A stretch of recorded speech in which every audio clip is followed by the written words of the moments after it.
We finally have a 100% free-to-play, reliable heavy metal 10 team. This has been giving me headaches for a few days trying to get this in order, but I wanted to give you guys a template to build off of. So much like the boxing club video, I'm going to let this run play. We'll speed through the waves. When we get to the boss, we'll talk about what everybody's role is during the fight. And then at the end, we'll go take a look at everybody's gear and talk a little bit more about that side of it. Okay, so let's go ahead and jump in and see them in action and then cut to the end and we'll talk about more of it. Also want to mention, just in case you did not know this, click your settings in the bottom left, click auto attack order. For the second stage, we're going to prioritize the elite, and for the final stage, we're going to prioritize the boss. We're not going to worry about towers and stuff.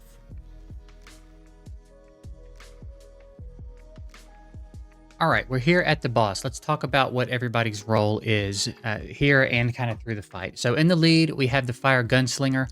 We've got him slower. Ideally, you want him going last so that basically he's giving everybody that bonus turn.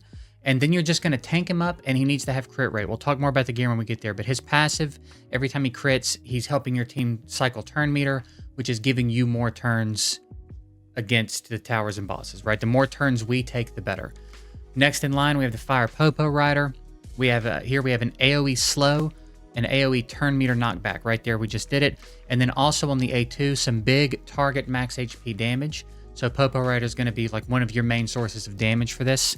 If there's a defense down up and you get that A2 off and it crits, it's a pretty chunky hit, okay? The more damage you can get out of your Popo Rider, the faster this run will be. It is not the fastest run right now, but it is going to be reliable, and that should be your first goal. Get this sorted out reliably, and then start working on things to speed it up, okay? Next in line, we have the Water Hog Chef. This unit is cleansing debuffs off of us. Man, they're really lining up what they're doing with what I'm saying. That worked out great. Cleansing debuffs and healing on the A2. She'll pick someone and give them more turn meter, and there's really not a bad unit on the team for her to pick. Anybody that she picks is good. It's helping cycle turn down. It's helping cycle cooldowns.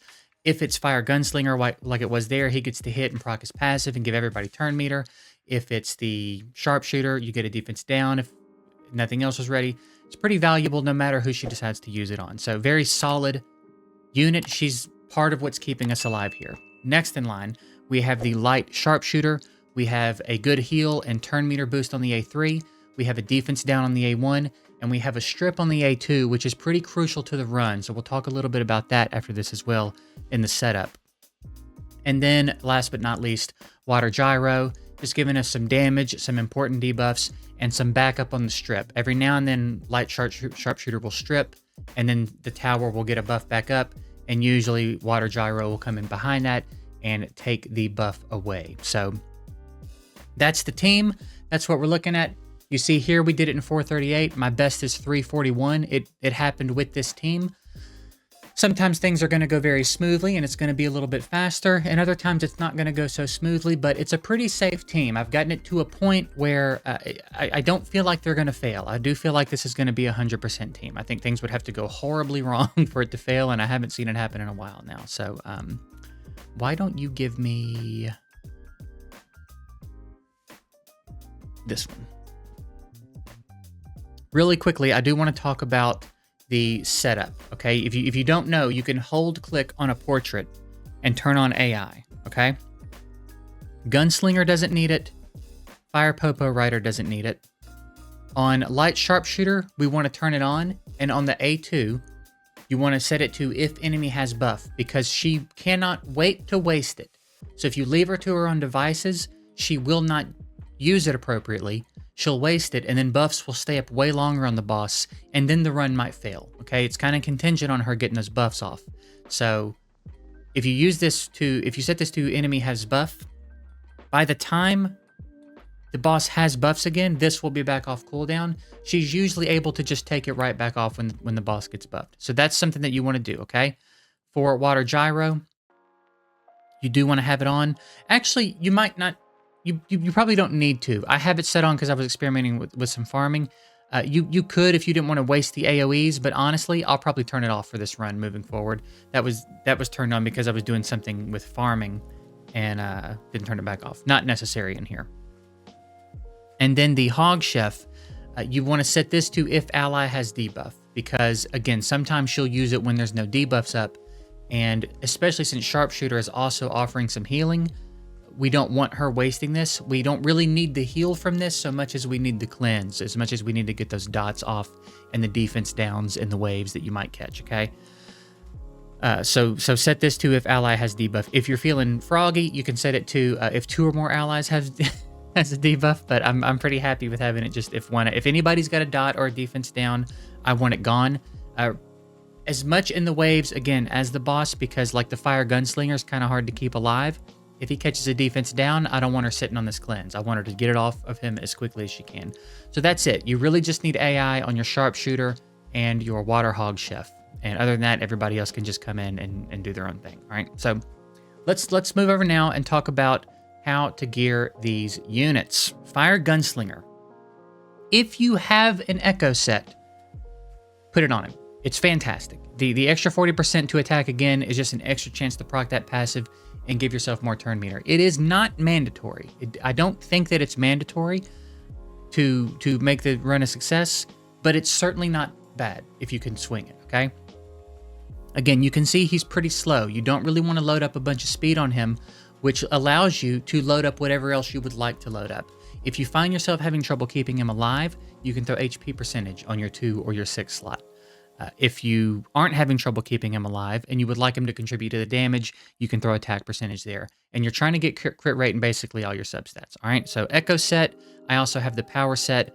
You're probably going to need to go crit rate in your slot 4. It's highly unlikely that if you're early in the game, you're going to be able to hit 100% crit rate without going crit rate here, unless you have god tier luck.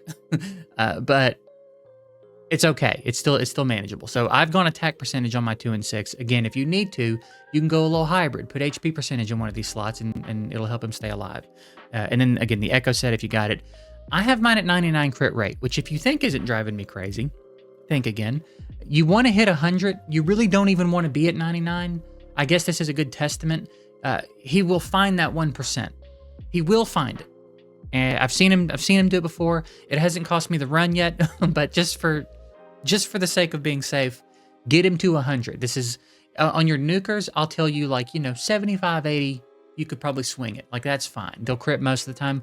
This is not a unit where that's applicable. You do want to get 100% crit rate on this guy, because if he's not critting, he's not contributing. Okay, so that 1% will add up over time.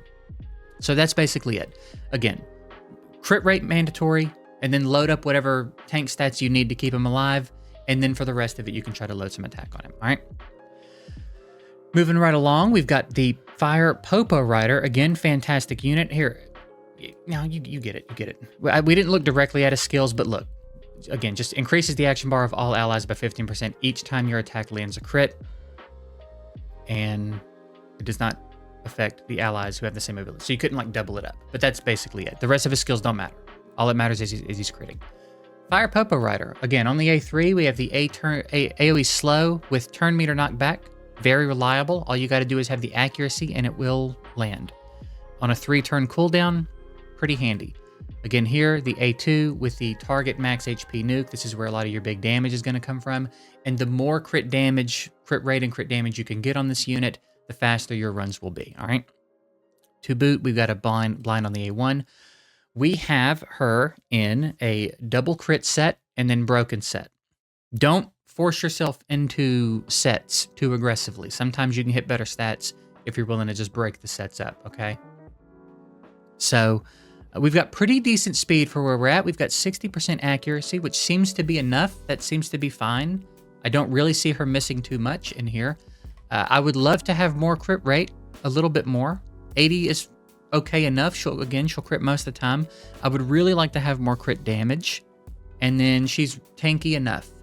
In a perfect world, you would go HP percentage here. If you can't swing that yet, then throw an accuracy rune there, because it kind of works on both ends with her. She needs to be landing that A3. If she's not landing that A3, she's basically wasting a turn.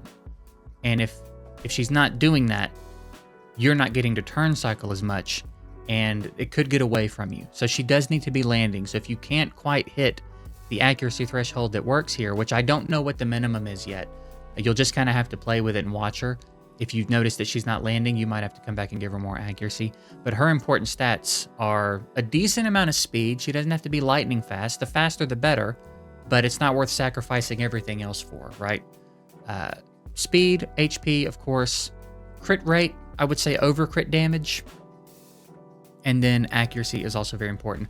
Moderately stat hungry for the early game, but it's doable, okay? It is doable. You see she's got 3 4-star pieces of gear. And none of it's really that insane. We just have the substats of the stats that we need, and she works, okay? Next up, we'll do the water Hog Chef. Now, I did rework her recently. Now, she needs to be pretty fast. We do need her getting as many turns as possible because we need that cleanse ready when we need that cleanse ready, okay? And if she's not ready with it, again, the run can just kind of pull away from you. So she needs to be fast. She needs to have pretty good HP. And beyond that, you don't really need to concern yourself with too much. I wouldn't worry too much about accuracy. I wouldn't focus too much on resistance right now. She doesn't need any crit stats. All you really need to do is make her as fast as you can get her with enough HP to stay alive, okay? She's still 5-star. I didn't even 6-star her for the run. If you're having trouble keeping her alive and you want to 6-star her, I think she's worth it. Because ultimately this is an important dungeon to have on farm reliably. So if you need to 6-star her to make it happen, that is worth it. But if you have the gear, you can make it happen with her at 5-star. And again, we've got the removes all debuffs, covers HP, and crit dampen. It's a fantastic A3. Here we've got where she fills up the allies' attack bar and gives them a turn. And then here she's got a little bit more turn meter boost for one of her allies, okay? Just a solid, very simple little support unit. If you played Summoner's War, she's like Konamiya. And if you played Summoner's War, you know what a G Konamiya is, all right? Moving on to the next unit, we had Light Sharpshooter. For her, for my Summoner's Wars player, she is Bella, all right? She's basically Bella. So we've got a defense down on the A1 with a little bit of turn meter absorb, which is really a really nice addition. Here we've got the strip that we talked about.